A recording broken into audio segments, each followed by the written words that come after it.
Hey everyone, I'm Josh. And I'm Jessica. Welcome to the branch. We are so glad that you are here, and we want to know that you're here. So go ahead and pull up your app, check in for us. While you're there at the Church Center app, go ahead and make sure and update your profile picture and all of your contact information.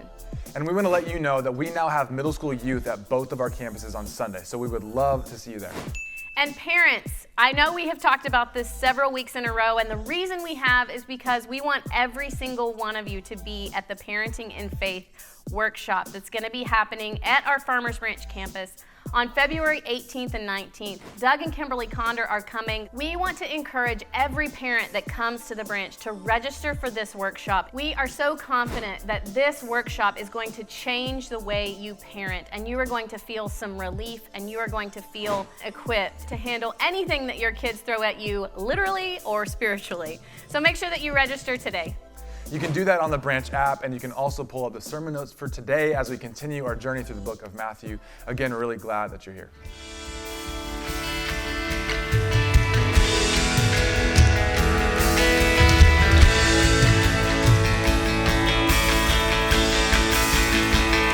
We want to be a church where freedom reigns. We want to be a people full of grace. We want to be a shelter where the broken find their place. We want to be a refuge for the weak. We want to be a light for the world to see. We want to be a love that breaks the walls and fills the streets. All our welcome here as we are, for our God is near every heart. Let your mercy rise, let your hope resound, let your love in our hearts be found. Let your grace run free, let your name bring peace. Heaven come in the here and now. We want to be a door that's open wide. We want to see compassion come to life.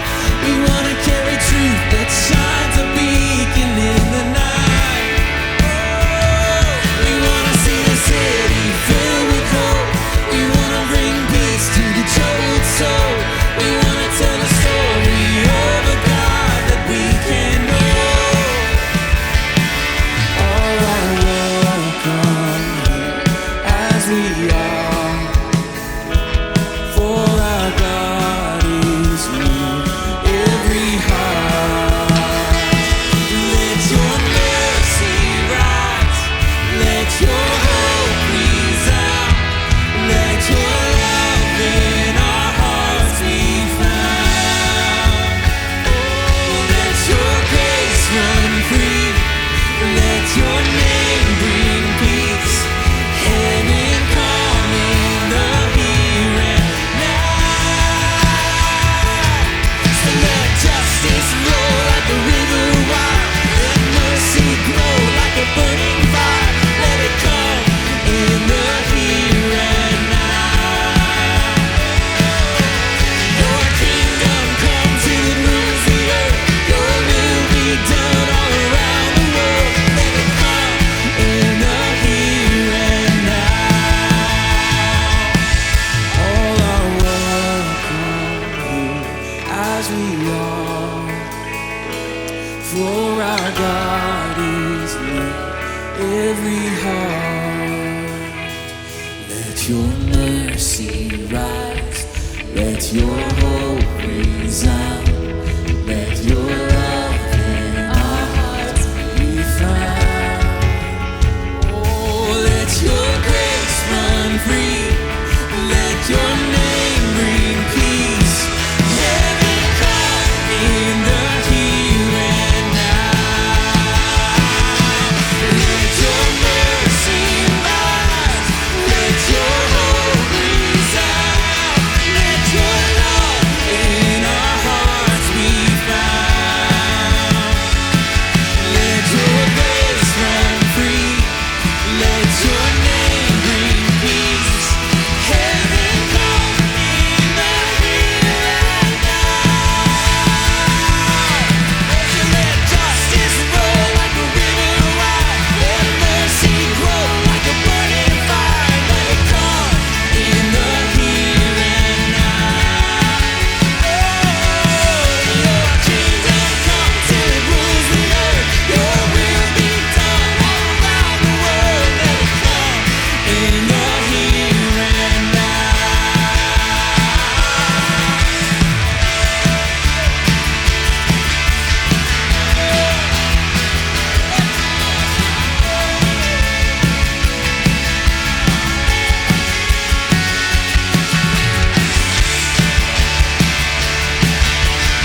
Well, I want to begin by saying how incredibly thankful I am for the messages we heard last weekend across both of our campuses by our very own Josh Brake and by Hunter Wheatcraft. And if you missed either one of those or both of those, you can find them online. I had the opportunity to watch both of them, and I was greatly enlightened and greatly encouraged by what it is the Lord brought through them to my heart.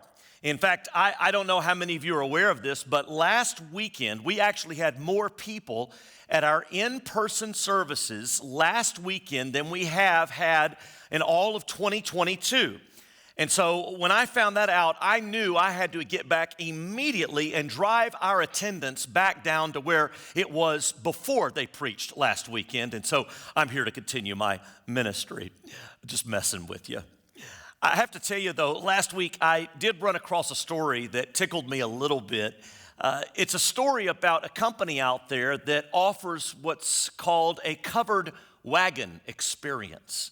This particular company in the Southwest offers people who are fascinated with life on the American frontier back in the 1800s a romanticized experience of it. They offer people the opportunity to take a trip in a covered wagon for a pretty good-sized fee. Only this covered wagon has got a few different bells and whistles to it. First and foremost, though, you need to know the covered wagon is actually pulled by its own mule team, just like they had them pull those covered wagons back in the 1800s.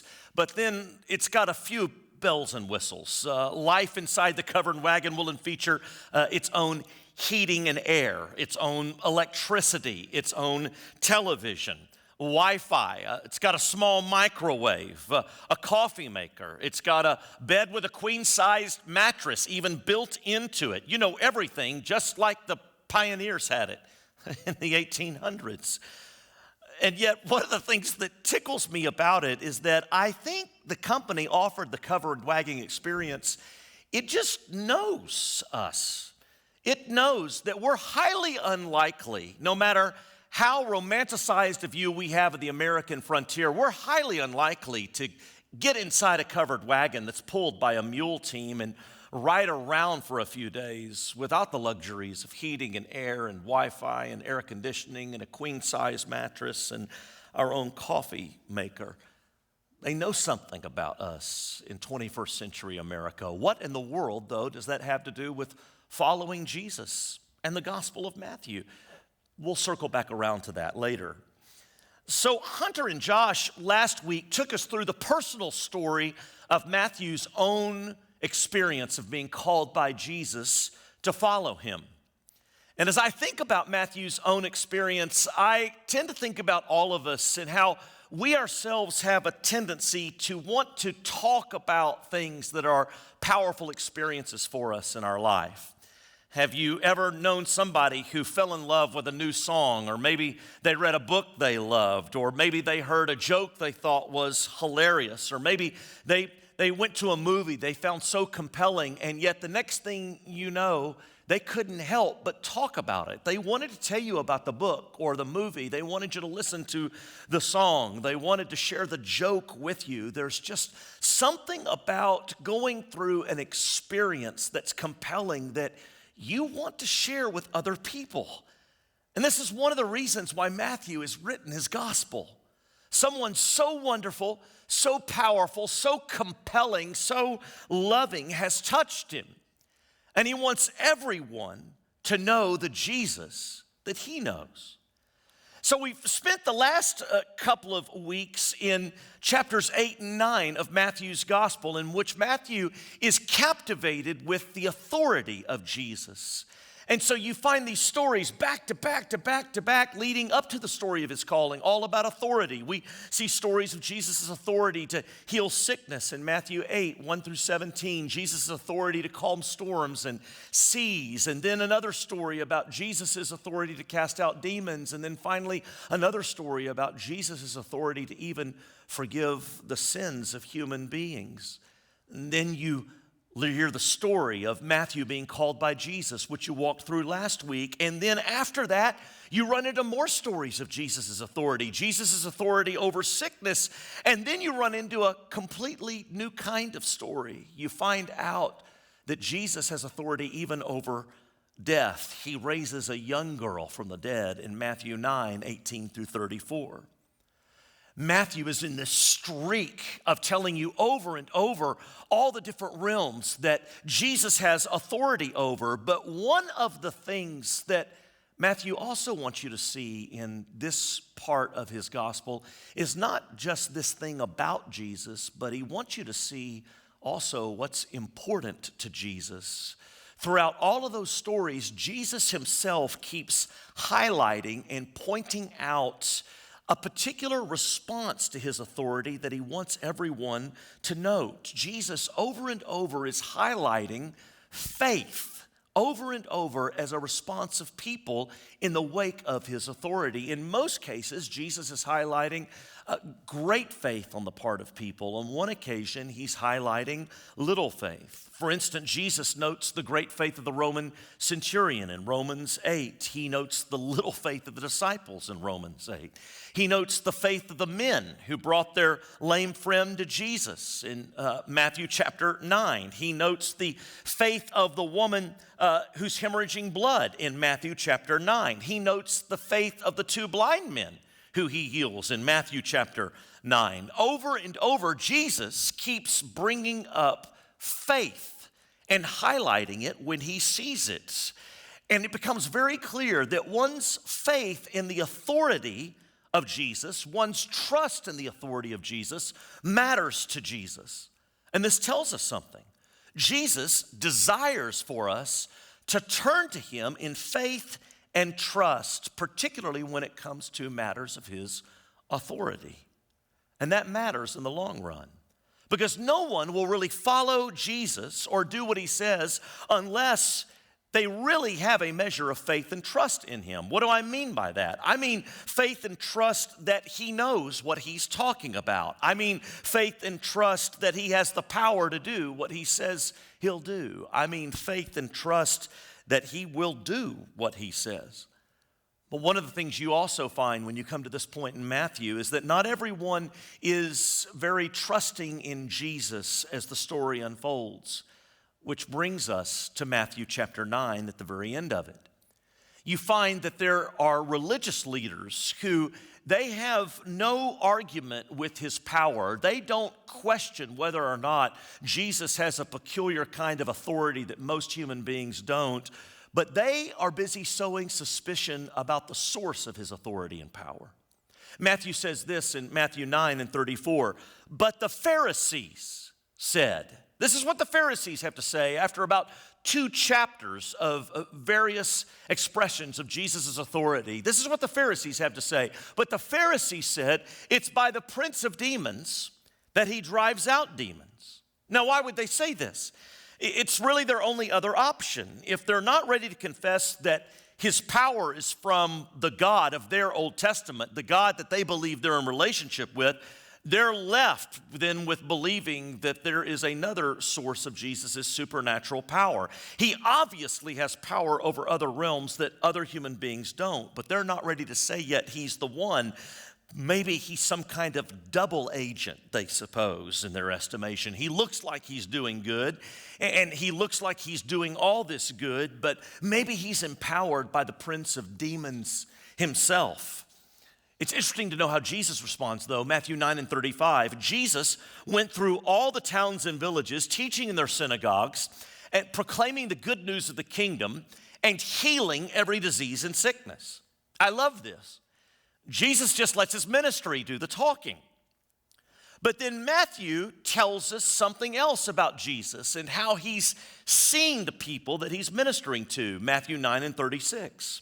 When he saw the crowds, he had compassion on them because they were harassed and helpless, like sheep without a shepherd.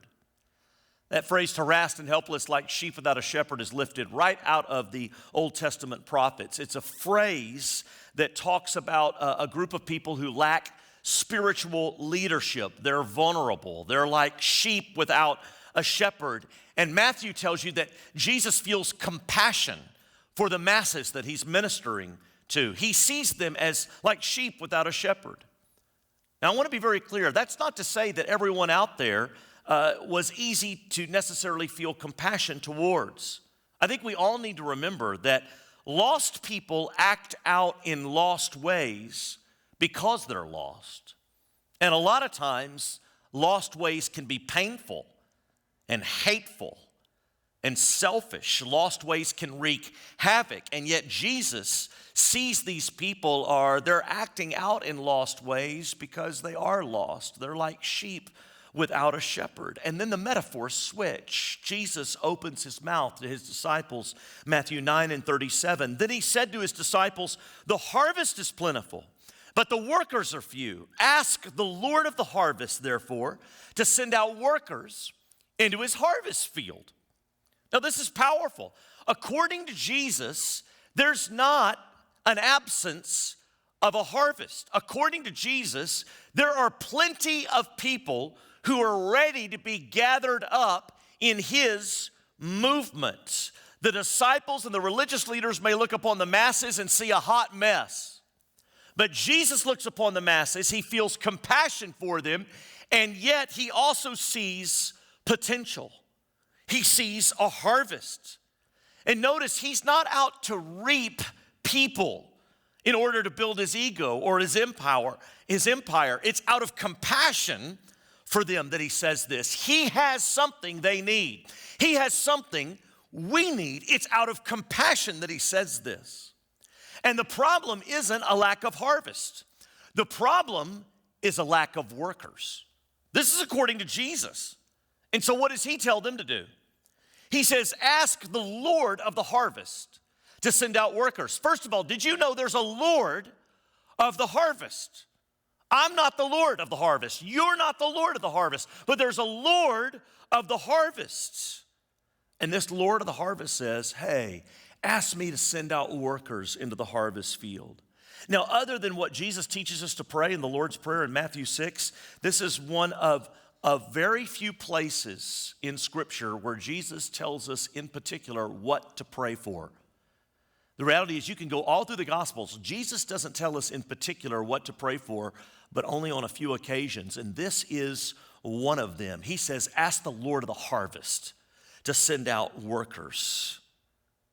So the first thing you do when you see people harassed and helpless like sheep without a shepherd is, first of all, you want compassion to rise up within you. And if compassion doesn't, then ask the Father of compassion to birth that burden within you. But the second thing you do is you turn the compassion into prayer first. But then what happens next is very telling. Because what happens next reminds us that sometimes the Father wants to use us in the course of answering our own prayers. Picking up in Matthew chapter 10 and verse 1. Jesus called his 12 disciples to him and gave them authority to drive out impure spirits and to heal every disease and sickness. These are the names of the 12 apostles. The first time the word apostle is used, by the way.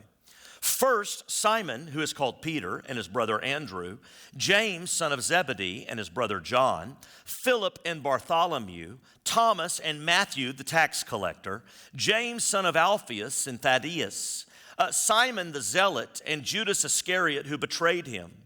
These 12 Jesus sent out with the following instructions. Do not go among the Gentiles or enter any town of the Samaritans. Go rather to the lost sheep of Israel. And as you go, proclaim this message. The kingdom of heaven has come near. Heal the sick, raise the dead, cleanse those who have leprosy, drive out demons. Freely you have received, freely give. Now those words sent out are appropriate. That's what the word apostle means. Apostle simply means one who is sent. And they've been sent to proclaim the words of Jesus. The kingdom of heaven has come near. That's the same words that Jesus proclaimed earlier in Matthew. They're also sent to do the works of Jesus, to heal the sick, to raise the dead, to cleanse those who have leprosy, to drive out demons, some of this very same authority they've seen on display through Jesus in Matthew 8 and 9. Jesus is now calling them to walk in it. We don't know what this looked like when they walked in it.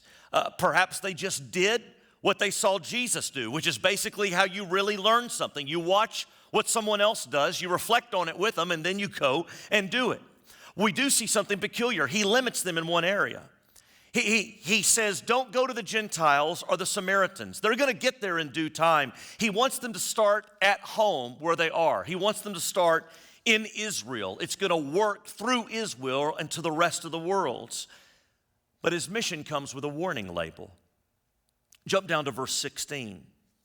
He says to them, I'm sending you out like sheep among wolves. Therefore, be as shrewd as snakes and as innocent as doves. That's an interesting combination, shrewd and innocent. I love what N.T. Wright says. Without innocence, shrewdness becomes manipulative.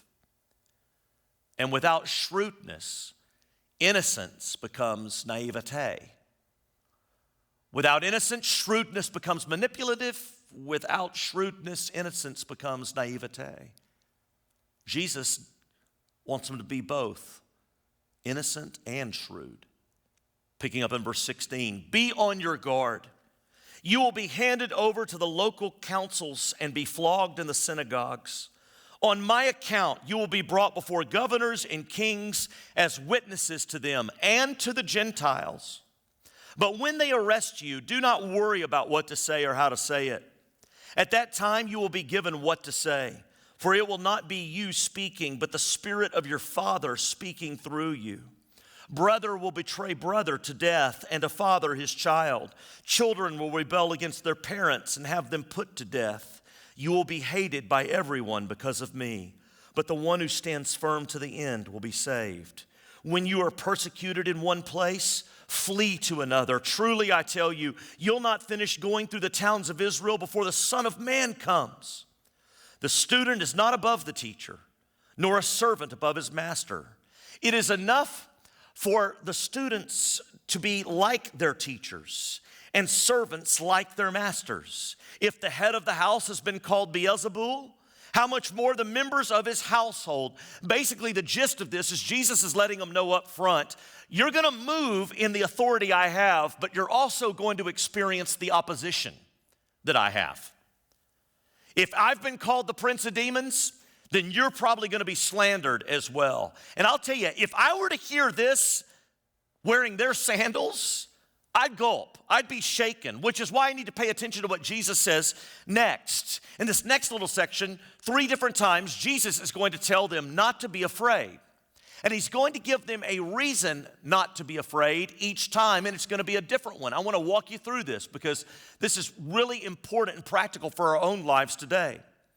Picking up verse 26, Jesus says, so do not be afraid of them, for there is nothing concealed that will not be disclosed, or hidden that will not be made known. What I tell you in the dark, speak in the daylight. What is whispered in your ear, proclaim from the rooftops. What's he saying here? Here's basically what he's saying. Hey, the truth is going to come out. Right now it's concealed and hidden. What's concealed and hidden? Well, the truth that Jesus really is the Messiah and the truth that they really are following the true Messiah. That's hidden from a lot of people. The religious leaders right now are winning the day and controlling the narrative. They're saying that's not true. This man is possessed by the prince of demons, and his followers aren't really following the true Messiah. But Jesus is not possessed by the prince of demons, nor are they off course.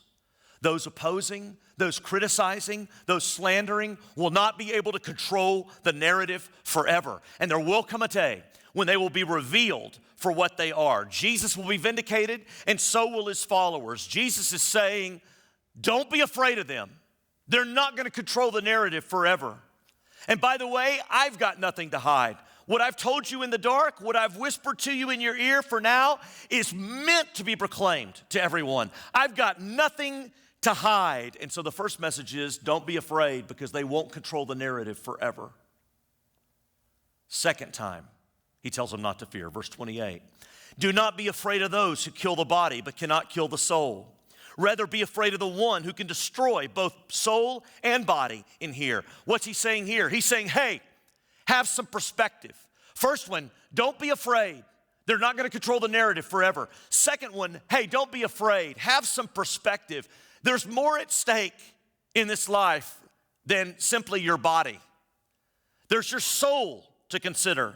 And there's more at stake than just this life. There's eternity.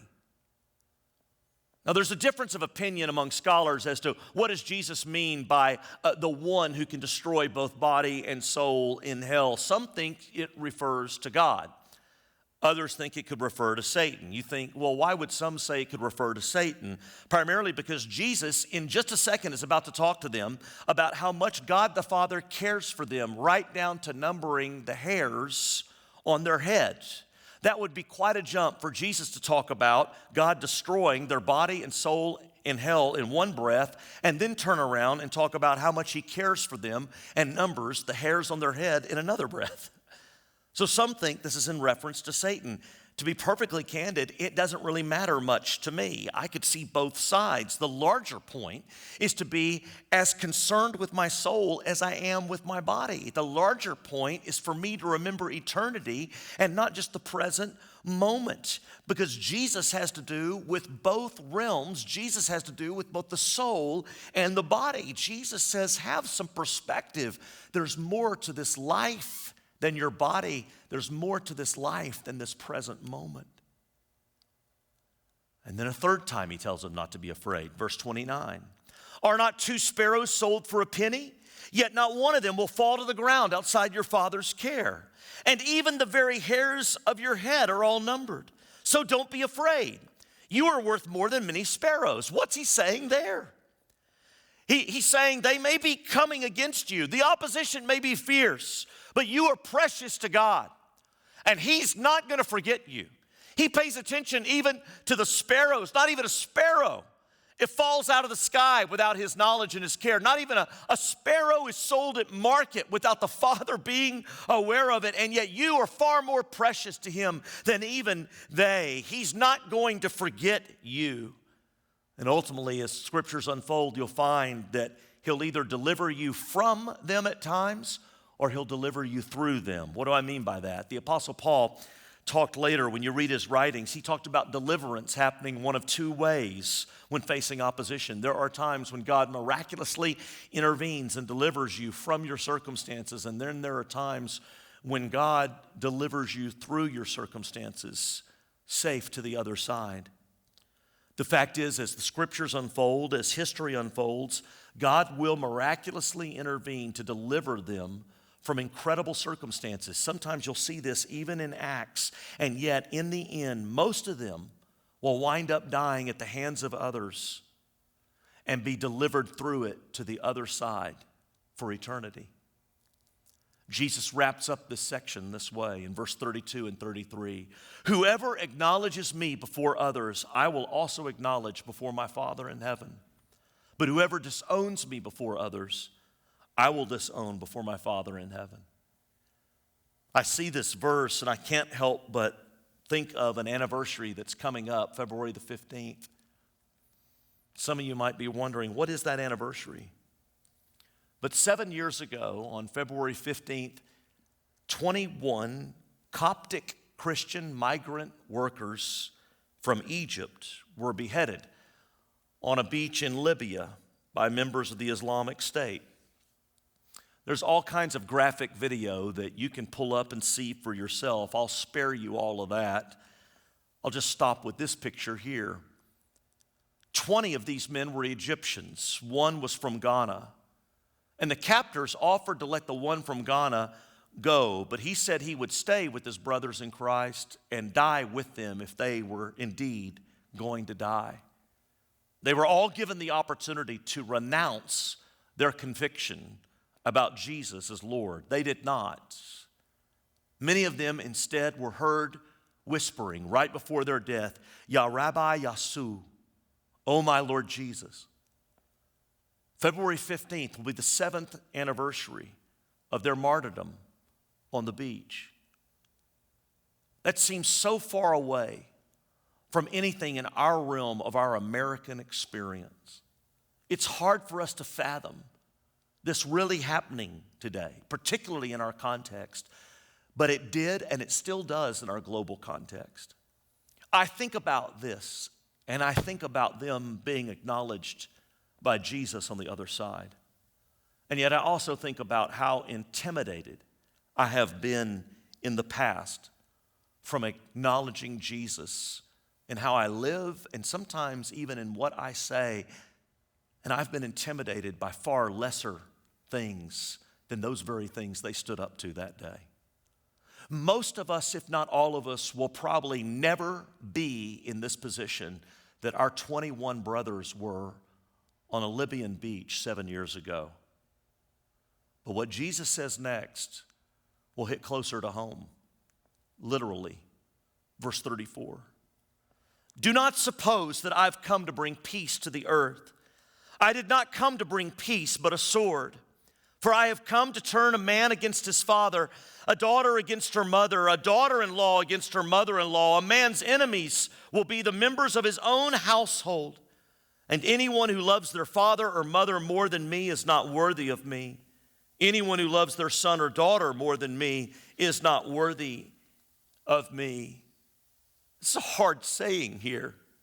And I just want to go, what in the world? I thought Jesus was pro-peace. Now he's talking about coming to bring a sword. I thought Jesus was pro-family. Now he's talking about turning the family against one another. I mean, wasn't the family God's idea to begin with? What in the world is going on here? Well, if you take the rest of Jesus' teachings in the Gospels, you realize he's not talking about a literal sword, nor is he talking about coming to make war with anyone. You'll also realize he's not calling for us to disregard our families. In fact, there are other passages where he gets on the religious leaders for not honoring and loving their parents enough. Here, Jesus is quoting a passage from the prophet Micah. That's why it's in quotes in your Bible. And Micah predicted terrible divisions would often occur when God does something new. Sometimes when God does something new, some people don't believe it's God. And then there are others that think, I don't really need what it is that he's doing. There are some who are just fine as they are, or so they think. And Jesus is saying basically this dynamic is going to happen when it comes to me. His mission isn't to bring division, but he's warning division will happen at times. And he will be a divisive issue at times. And just in case there's any doubt, he goes on to say, I'm worth loving more than even one's own father. I'm worth loving more than even one's own mother. I'm worth loving more than even one's own son and daughter. I know this sounds extreme. Putting Jesus above family, putting Jesus above my parents, my spouse, my kids. Yes, that's what he's calling us to. And here's the irony. When you do, you'll actually wind up being a better lover of them. Because if they're ever in the place of Jesus, or if another relationship is the number one thing in your life, you'll wind up in the end smothering them in some way, or you'll be completely undone when they come undone in some way. You'll be the parent who needs your son to score the touchdown. You'll be the parent who needs your child to get the scholarship. You'll need the parent who needs your child to get in some particular school in order to prove to everyone what a great mom and dad you are in order to justify your existence.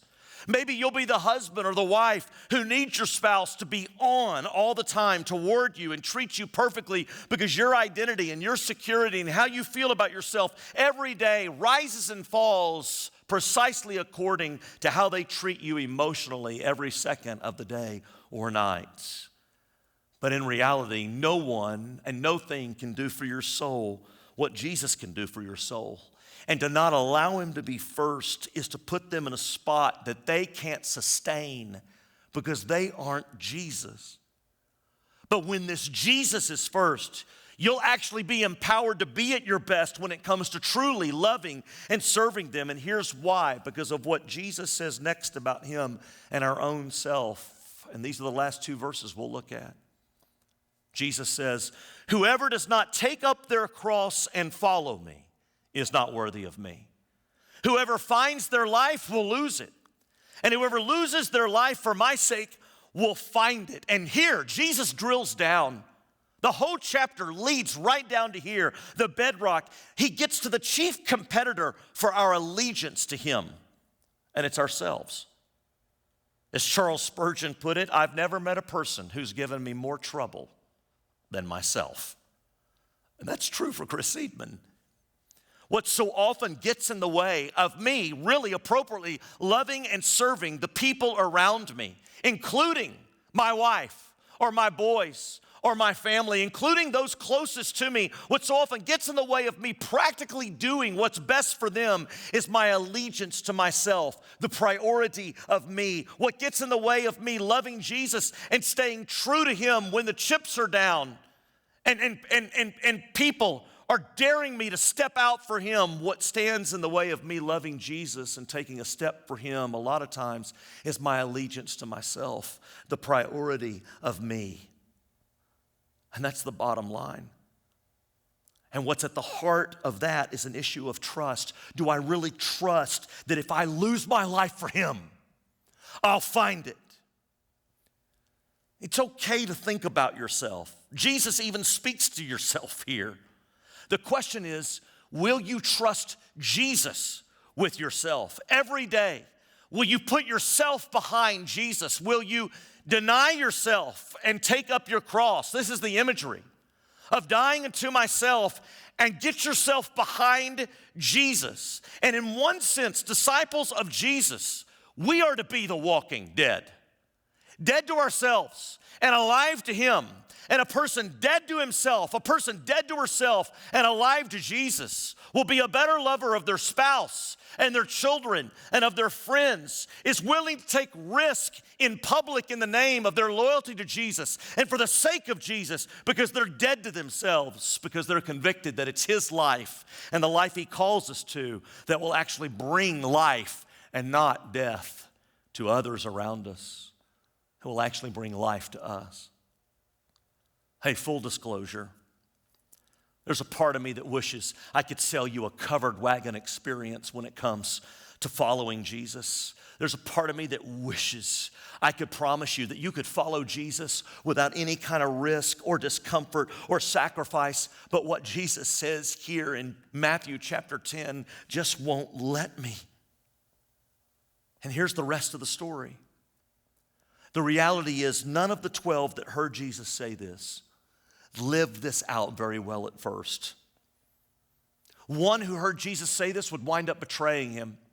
Another one who heard Jesus say this would wind up denying him. He wouldn't even own up to knowing Jesus when he was interrogated by a young servant girl. 3 different times he lies through his teeth to her. And the rest of them, all but one of them, scattered when Jesus was arrested. And only one of them circled back around to show up at his cross when he was dying. 11 of these 12 here didn't live up to what Jesus was calling them to. And yet, when Jesus rose from the dead, he came back to them. He came back for them. He didn't give up on them, and he poured out his Spirit upon them. And that's good news for you and for me, because I think all of us could tell some stories on ourselves. Just as I walk through this passage, I'll level with you. I know it's been hard to come on the journey. I know it is. That we would much prefer the exterior that's kind of rough and tumble, that yeah, we're in here out on the frontier following Jesus just as long as we don't have to change anything on the interior, just as long as we don't have to reprioritize our lives and our hearts, really, just as long as we don't have to make any risk or be uncomfortable. I would love to sell you a covered wagon experience when it comes to following Jesus, but I can't. Because if I did, you wouldn't be following Jesus. You'd be following a figment of my imagination, of yours. And so we walked through this, and I realized, man, I could tell some stories on myself. I'm just like those disciples. I don't live this well. And I'm here to tell you, it takes practice to learn how to deny yourself and follow Jesus. It takes training to learn how to die and to really live. That's the role of the body of Christ, that we train together. This isn't about perfection, but it is about direction, and it is learning over and over that when it comes to following Jesus, nothing else is even a priority. Everything else we do in our life is an expression, really, of what it means to follow Jesus. It takes practice to learn how to deny yourself and follow Jesus. It takes training to learn how to die and to really live. And the good news is you and I have the most excellent, gracious, and patient of teachers who did it himself first. And we all are grateful for the fruit it brought forth, the opportunity for salvation and transformation. And so we follow him. I'm going to ask you to take what you have for communion. And I just want to ask you a simple question today. What in particular does it mean for you to be a disciple of Jesus this week in light of this message today? What does it mean? How is the Spirit of God speaking to you? It takes practice to learn how to die and how to really live. Let's pray. Lord, I pray you water what's been sown. And I just confess to you, it's hard for me to even say these words because of my own awareness of how poorly I have lived this out. I stand with your disciples who've deserted you at times, who didn't live up to their bold claims of commitment. I stand with your disciples who proved at times to have disordered priorities by how they lived and by what they said. And yet I'm so grateful you came back to them.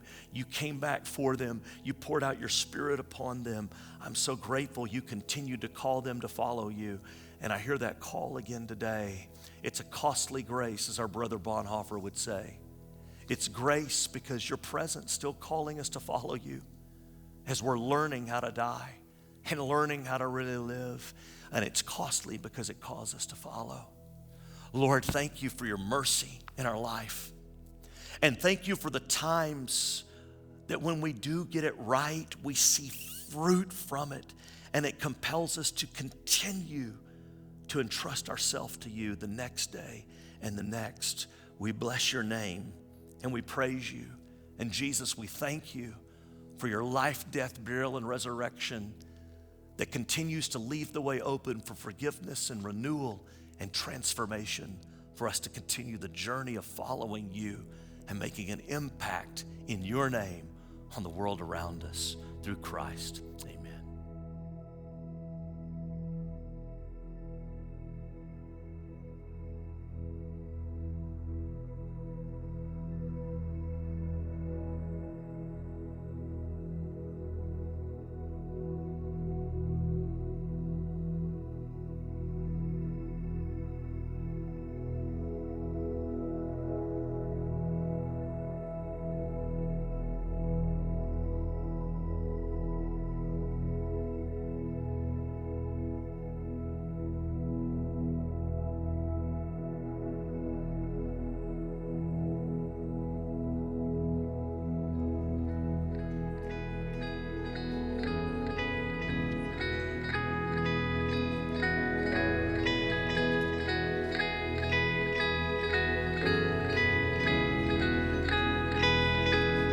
This is my worship, this is my offering. In every moment, I withhold nothing. I'm learning to trust you, even when I can't see. And even in suffering, I have to believe it. If you say it's wrong, then I'll say no. If you say release, I'm letting go. If you're in it with me, I'll begin. And when you say to jump, I'm diving in.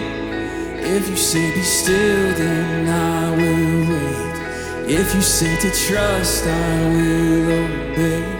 I don't wanna follow my own way. I'm done chasing feelings. Spirit, lead me.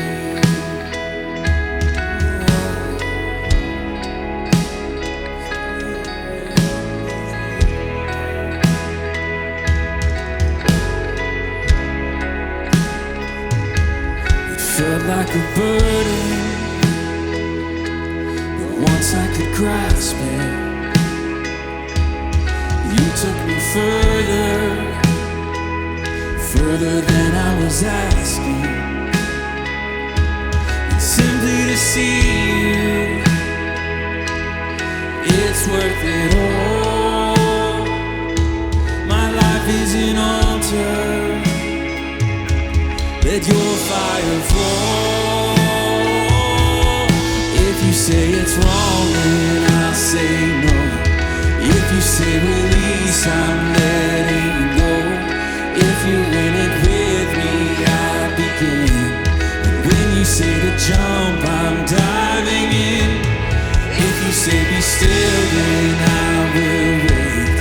If you say to trust, I will obey. Teach me how to follow your way. I'm done chasing feelings. Spirit, lead me.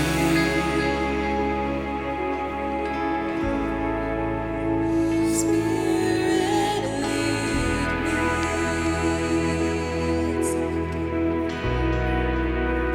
Spirit, lead me.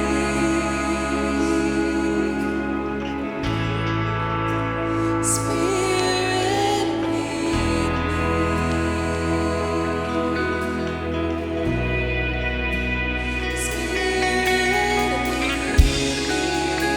when all hope is gone and your word is all I've got, I have to believe you still bring water from the rock to satisfy my thirst, to love me at my word.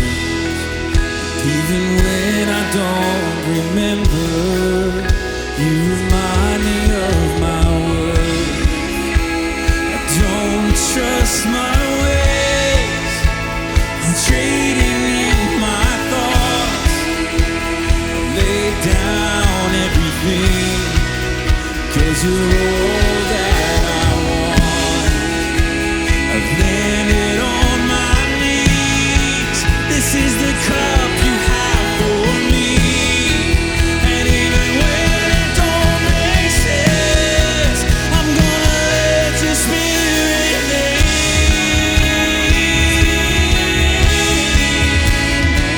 I'm gonna let your spirit lead.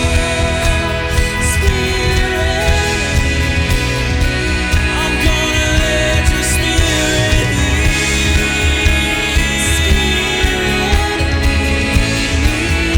Gonna let your spirit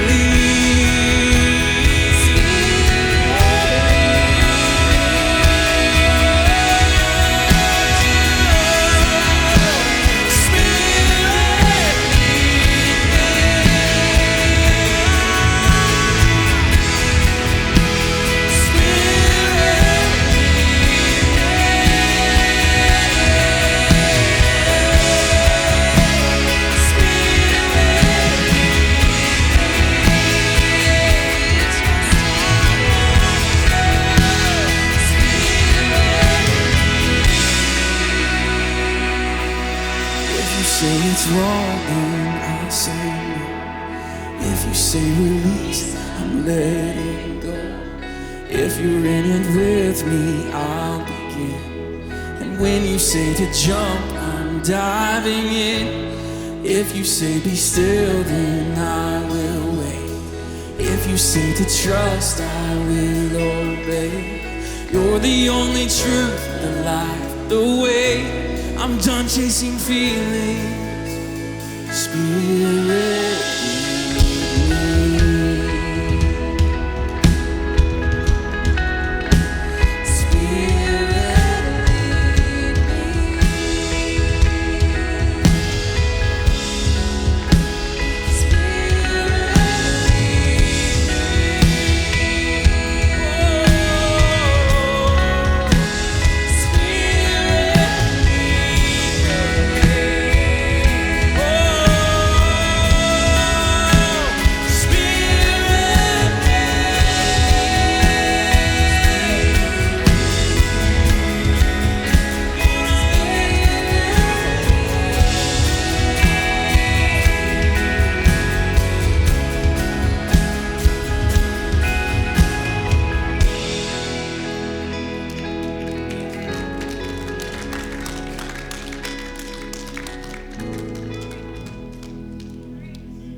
Look full in his wonderful face,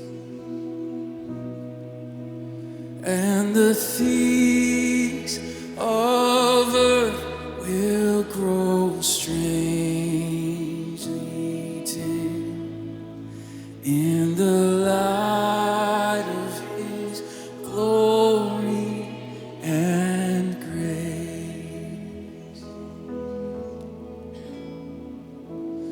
Turn your eyes upon Jesus. Look full in his wonderful face, and the things of earth will grow strangely dim in the light of his glory and grace. Sing it out, church.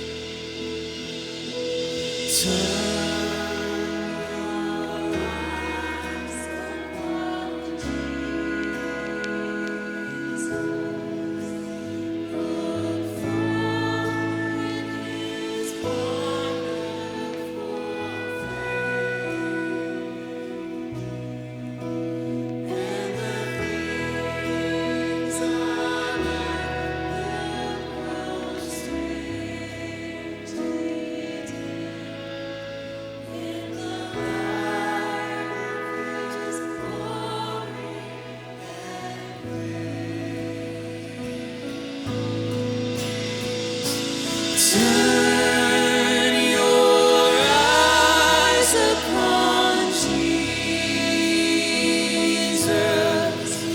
Look full in his wonderful face, and the things of earth will grow strangely dim in the light of his glory and grace. Turn your eyes upon Jesus. Look full in his wonderful face, and the things of earth will grow strangely dim in the light of his glory and grace.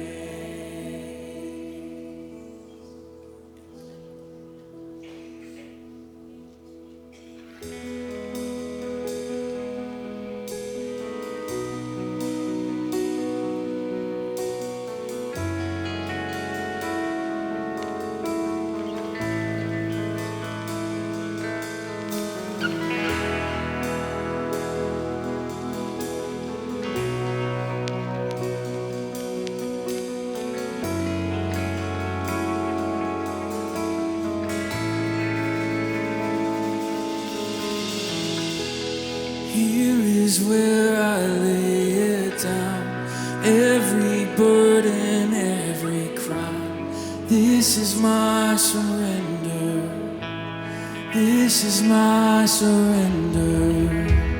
Here is where I lay it down, every lie and every doubt. This is my surrender.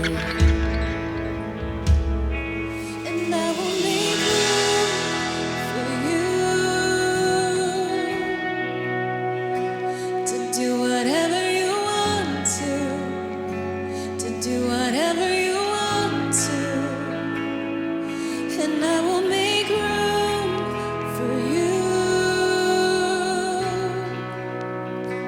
to do whatever you want to.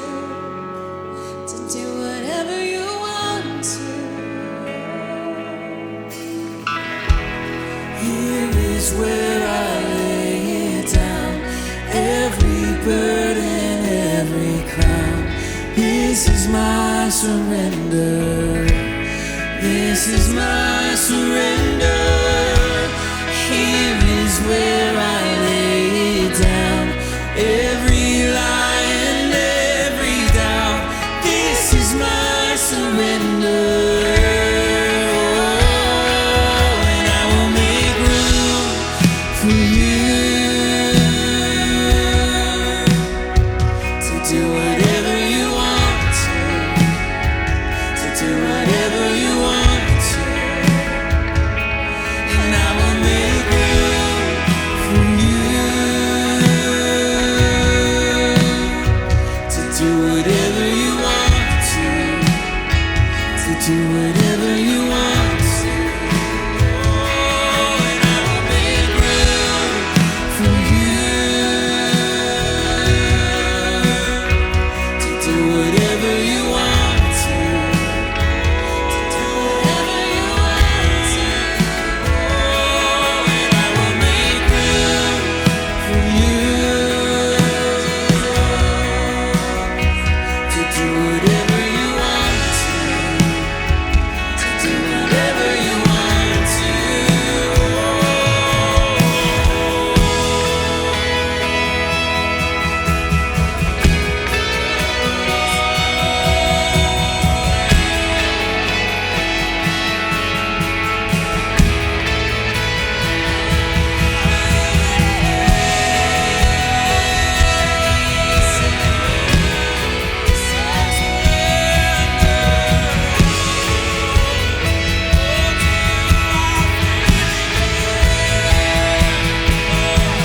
Shake up the ground of all my tradition. Break down the walls of all my religion. Your way is better. Your way is better. Shake up the ground of all my tradition. Break down the walls of all my religion. Your way is better. Oh, your way is better. Shake up the ground of all my tradition. Break down the walls of all my religion. Your way is better. Your way is better. Shake up the ground of all my tradition. Break down the walls of all my religion. Your way is better. Your way is better. I will make room for you to do whatever you want to do whatever you want to. And I will make room for you.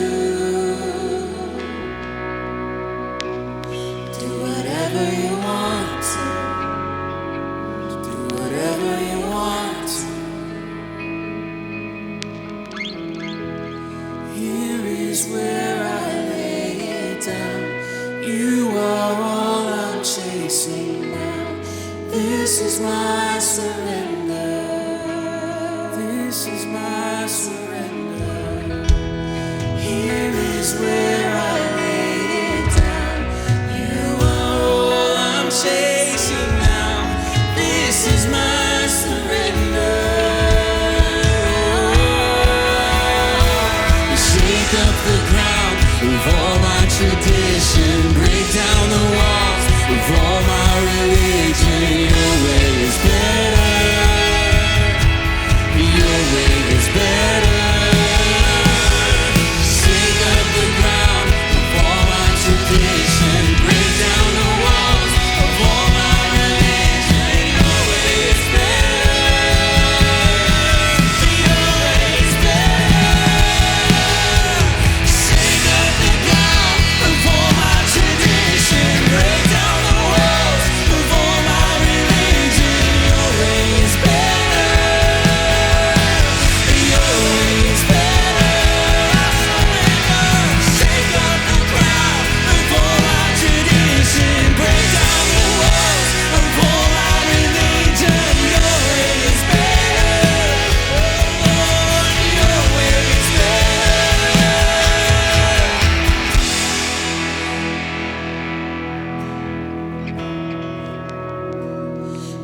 whatever you want to. Do whatever you want to. I will make room for you. Do whatever you want to. Do whatever you want to. Thanks so much for being with us today. We want to encourage you as we close to walk in the authority that Jesus has given you. That was not just for the 12. That's for all of us to walk in. So walk in that this week. You can start that by praying right now. Pray knowing God hears you, that he is so eager to listen to you and what you have to say. And just pray. Ask the Lord how you might walk in that authority this week, and we'll see you next time.